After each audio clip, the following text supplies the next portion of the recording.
don't be afraid to go back to the beginning, to adopt the beginner's mindset, to go back to scratch and start something fresh with fresh eyes, without all the baggage of, a whole lifetime of emotional kind of baggage, to literally go back to the beginning.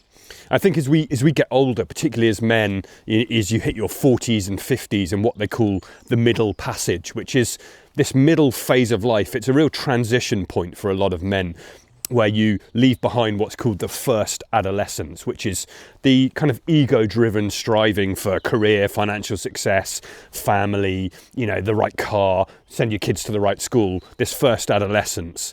As we transition to that and realise that actually you get to your mid-40s, your late 40s, your 50s, and you realise actually there's a real huge emptiness, a massive lack of purpose and lack of meaning that can come with realising that's not why you're here, that you have more to offer than just ticking the boxes and kind of conforming to the societal norms. So the midlife passage is really, really important because it's a gift, because it's about transition, it's about transformation, and really what it requires is surrender. I want to talk about that more another time. But one thing that happens, I think, as we age is that we become more closed-minded, less open to possibility, and we trust ourselves less. We're less trusting of our ability to make something new happen, to make a big change, to start from scratch. And I think if we lose this, it's a real tragedy, it's a real shame, because you're way more capable than you realise, and you have way more potential than you realise. But the thing is, it's very easy to get stuck in a rut. It's very easy to get closed-minded and start to kind of allow the negative bias, which we all have, to take over. The negative bias being, your amygdala, a little part of the ancient brain, scans the horizon, the environment, your reality for threats to keep you safe. And it can become a little bit overactive, basically, in modern life. And I think it kind of derails people.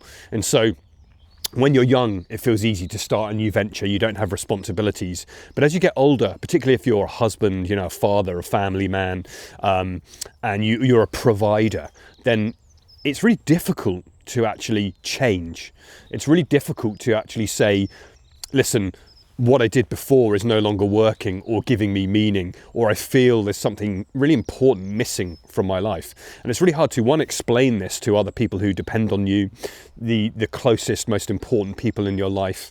But two, it's really hard to help them understand why you have to make a change, and why sometimes that change can look from the outside like burning everything down, like tearing everything down that you had before, so that you can make space for something new to emerge, so you can create space to become a beginner again, to adopt the beginner's mindset, to go back to the beginning, to start something fresh with fresh eyes, fresh energy, and to learn something new. But I think this is what the midlife passage, this is what the midlife crisis, this is what the midlife phase literally is about. It's the essence of it, is this transition from the first half of life, the first adolescence, to actually, I want to do something meaningful. I want to have an impact. I want to have more freedom of time and location. Like, I don't want to be stuck in what I feel is like a dead-end job, or a corporate job where basically it's sucking the soul out of me, and I feel like I'm on the edge of burnout the whole time. And I don't get time to be me and to explore the talent and the possibilities that, are within me. So I think this is really important, to challenge yourself, to give yourself permission, and to allow yourself to adopt the beginner's mindset and actually go back to the beginning. Open up the possibility in your life of starting something completely new, making a complete shift, doing a complete rebrand, totally transforming your life. And here's the thing. A lot of men I speak to and work with say they don't know what they want. They feel empty, they're lacking meaning, they're lacking purpose, they feel lost. And they don't know what would give them purpose. And that's not true, because you do. And you have the answers, you have the seeds, you have the kind of inspiration. You have it inside you. It's always been there. And what you'll do is, if you look back at your stories and the patterns of your life, the recurring patterns and circumstances of your life, particularly through the lens of story, which we'll talk about another time, how to do that. then you're going to realize that these recurring threads, these highlights that you can pull out that tell you who you are. They help you understand who you are and why you've experienced certain things and why you experience recurring patterns, and help you. It's like becoming a detective, following the breadcrumbs. You can see these threads and you do know what you want to do. You do know what your dream is. You do know what you'd love to do and what would give you more purpose and more meaning and would really fire you up every day. But because we have responsibilities, because we're set in our ways, because we have been ticking the boxes of society and it's scary thinking about making radical change, we shut the doors of possibility and we get more and more closed-minded and fear-driven. Oh, I can't do that. Who am I to make the change? Because also the people around us, it scares them. It's like pulling the rug out from their feet and they don't necessarily understand. So I was thinking about this a lot because I was listening to a podcast last night. Cheers, by the way. Nice organic coffee in my favourite mug, the Hulk mug. Symbols are really important to humans and they go hand in hand with story, which I'll talk about another time. I was listening to a podcast last night, Rick Rubin's podcast, the Tetragrammaton. I'm not sure exactly how you say that. It's the first episode I listened to, and I listened to the one with Matthew McConaughey, the actor. And I listened to that one deliberately because I've been digging into a lot of Rick Rubin interviews recently, just learning from him to rekindle my own creativity. Part of the reason I've been wearing this art hat, which is a Billabong hat, the surf brand Billabong, but this is designed by the American artist Jean-Michel Basquiat, which I didn't realise until I looked at the label. But I'm wearing this and exploring lots of Rick Rubin's work and his amazing book Creativity because I'm trying to rekindle my own creativity. I've always been a hyper creative person, and somewhere along the line around 10 years ago or so I lost that. I lost the creativity and I lost that creative spark, and I became more closed-minded and kind of stuck. And so I've been digging into all of this material. I started with the Matthew McConaughey episode, and it reminded me of Matthew McConaughey's book, Green Lights, which is an amazing book. And if you haven't listened to it, I would highly recommend you go to Audible or whatever platform and download Green Lights, but the audio version, because he narrates it. And you want to listen to him in his voice, in his kind of like southern drawl, talking about green light. So it's really good. Listen to that. But on the podcast and in the book, he tells this really interesting story about how his career took off and he became really, really successful, but he became boxed in as the rom-com guy, as the kind of action comedy and the rom-com guy, the shirtless guy on the beach, the handsome guy with the tan. But he was the sort of rom-com love interest, not taken too seriously. And the films were really successful. They were doing well at the box office, but he was feeling really kind of boxed in, pigeonholed, limited in his career. And he wanted to try different roles, but none of them were coming in. So he took a really big, bold step, and there's a lot you can learn from the book. He talks about going on walkabout and making radical changes every so often in his life. And the change he made here is he withdrew from Hollywood and like physically moved location for 22 months. So he basically said to his agents, no more rom-com or action comedy roles. And he turned them all down. And for 22 months, he rebranded. So he went back to basics. He rebranded himself, and he took a huge risk because actually, for a period of time, the offers completely dried up and nothing came in. And it took 22 months, which is a long period of time. If you think about it, if you're the highlight of your career, you're doing well, you're bankable, you're successful, you have big box office success, and then suddenly you pull the plug on that, everyone's going to wonder, what the fuck are you doing? And it's going to be very destabilizing for the people around you. But if you trust yourself, if you trust your gut, if you trust that there's something more, you can feel it on the tip of your tongue, and you've always had this feeling inside that you're meant for more, that there's more to life, that you have something that would really drive you and give you purpose, and you also know the threads of what that is. Sometimes you have to take a leap, you have to make a change, and you have to go back to beginner's mindset and start from scratch, start as a beginner.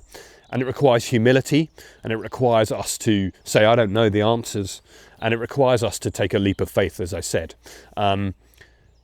So listen to Green Lights, listen to maybe the episode of the Tetragrammaton or Tron with Rick Rubin podcast with Matthew McConaughey, and then think about adopting, like, where can you adopt a beginner's mindset in your life?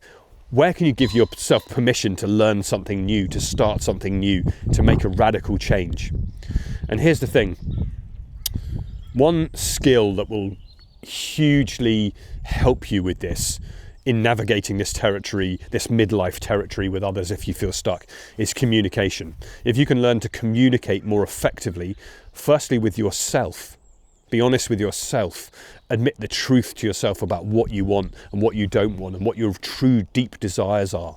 If you can admit that stuff to yourself, articulate it, communicate with yourself and be honest, then you will be able to articulate it and communicate more effectively with your loved ones. And then by communicating and helping people see the vision and understand the reasons behind it, it'll make this transition much safer. So communication is a really vital skill for this and everything else in your life. And then secondly, you don't have to do something absolutely radical. Like Matthew McConaughey was a successful actor, obviously had cash in the bank and knew he could come out the other side. We're not all in that position. Some of us have real financial challenges. We're kind of stuck in a rut financially. We're out of work, whatever it may be, in debt, whatever it may be. So it doesn't mean you just pull the plug, burn everything down and just take the leap of faith without it being calculated. Another really powerful lesson that is relevant here is Richard Branson. And, you know, when he started Virgin Atlantic, the airline, he had to convince his business partners at Virgin Music, and they were like, you're crazy, this is ridiculous, you've got no experience. And they were very resistant to it. And so eventually he managed to kind of, you know, convince them that he could start this and take a chunk of money and invest in Virgin Atlantic, the airline. But he was very clever because he protected the downside, okay? So it's like he could trust himself, he could trust his gut, knew he could pull off big things. But he was smart as well, and he protected the downside. What does that mean? He made a deal with Boeing that if it didn't work out after 12 months, I think, the plane that he'd rented or bought, he could hand back so that he wouldn't be massively liable and make a huge loss. So he protected the downside. So there was huge upside, protected downside. So we can learn from this in a smaller, more individual way. Protect the downside. What's the worst that could happen? Okay. And think about how you can mitigate some of the risks. So it doesn't mean you quit your job now and go out and just start something radically new with no plan. But open yourself up to possibility, become a beginner again, and surrender to the fact that something needs to change. You need to transform yourself and areas of your life to navigate this midlife passage. And start to explore, start to experiment, start to be more creative, start to communicate with yourself, allow the new possibilities to come in, start to experiment with some of the things you used to love and that used to fire you up. Do they still have that spark? Is there something to pursue in those?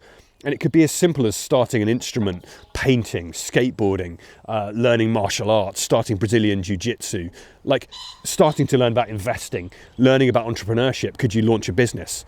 And then what you can do is you can start to transition. You could set up a side hustle. So if there's something that lights you up and you really want to do and you'd love to start the business, you've got responsibilities, you've got bills to pay, you've got to provide. That's understandable. Map out a safe way to transition. Start the side hustle. Start something else as a hobby and invest time and energy and some money into it.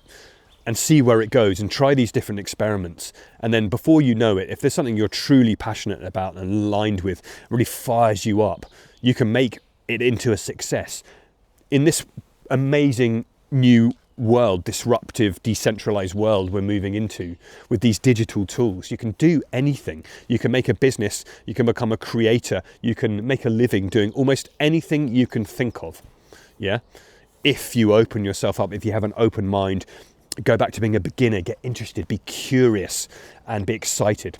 So build yourself a safe plan, start your side hustle, start something as a hobby, start making woodwork, start shaping surfboards, start building garden furniture, start, DJing, making music, start a podcast, whatever it may be. Remove the expectations of the fact that it's got to make a living for you and got to, provide. Just fall in love with the process, be creative, and I think it's an amazing recipe for building something that could be incredibly powerful and that could then become something that could replace your job, replace your income, that you could move into full time. And if you remove the expectation of urgency, I've got to do this, I've got to crush it, all of this bullshit that you hear on social media about rushing and doing it overnight. If you play the longer game and you think about being smarter and you really, really think deeply about what you want and why, and what you want your life to be like. Design it. Time, location, who you work with, the energy, what you do, all of that stuff. Design it, dream about it, visualize it. Then you can create anything you set your mind to. And it's very, very exciting. And those businesses, those side hustles can become some of the most successful things, because they're done for genuine reasons, authentic reasons, passion, and energy. Not second guessing, trying to market, trying to start with a financial goal in mind. So have a read of Green Lights, listen to the Tetragrammaton podcast. Most of all, improve your power of communication by communicating honestly, openly with yourself about what you truly desire in life, what you don't want anymore, what is a hell yes and what's a hell no. What do you want your life to be like? Allow yourself to think in an open-minded way, because you have so much power and you can do so much if you give yourself permission, and you don't need anybody else's permission. So communicate more effectively with yourself. All change starts from the inside, and it starts with these shifts you make.